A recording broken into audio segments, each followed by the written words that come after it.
السلام علیکم ورحمۃ اللہ وبرکاتہ۔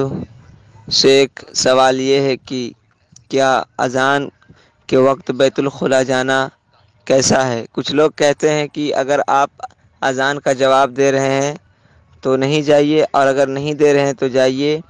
اس کے متعلق آپ حدیث کے روشنی میں وضاحت کریں۔ السلام علیکم۔ ایک بھائی کا سوال یہ ہے کہ اذان اگر ہو رہی ہے تو اس ٹائم بیت الخلا جا سکتے کہ نہیں۔ انہوں نے اس کا جواب بھی دیا خود ہی کہ کسی نے ان کو کہا ہے کہ اگر آپ اذان کا جواب دے رہے ہیں تو آپ بیت الخلا مت جائیے، جواب نہیں دے رہے ہیں تو آپ جا سکتے ہیں۔ تو ہمارے خیال سے جنہوں نے بھی آپ کو یہ جواب دیا، صحیح جواب دیا، ٹھیک جواب دیا ہے کہ اگر آپ کو اذان کا جواب دینا ہے تو ظاہر سی بات ہے کہ بیت الخلا میں بیٹھ کے آپ تو اللہ اللہ نہیں کریں گے، اللہ اکبر نہیں کریں گے۔ اللہ کے نبی صلی اللہ علیہ وسلم کی حدیث ہے کہ آپ صلی اللہ علیہ وسلم جب بیت الخلا میں جاتے تھے تو انگوٹھی آپ نکال دیتے تھے جس پہ اللہ لکھا ہوا تھا۔ تو ایک تحریر جو اللہ لکھا ہوا ہے اس کو آپ نکال کے اندر جاتے تھے، تو اس بات کی گنجائش کہاں نکل سکتی ہے کہ آپ اندر بیٹھ کر اللہ کا ذکر کریں، اذان کا جواب دیں۔ تو ظاہر ہے کہ اگر آپ کو اذان کا جواب دینا ہے تو آپ بیت الخلا میں بیٹھ کے اذان کا جواب نہیں دے سکتے۔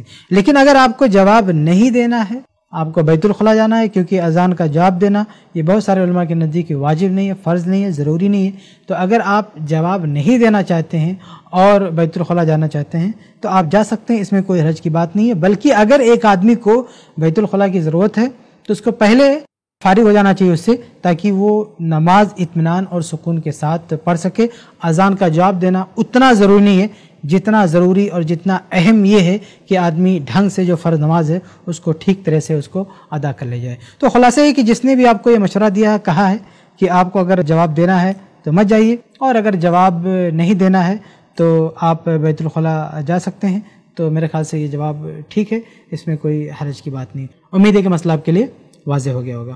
ایسے ہی اور ویڈیوز بنانے میں ہماری مدد کریں۔ i+ TV کو ضرور ڈونیٹ کریں۔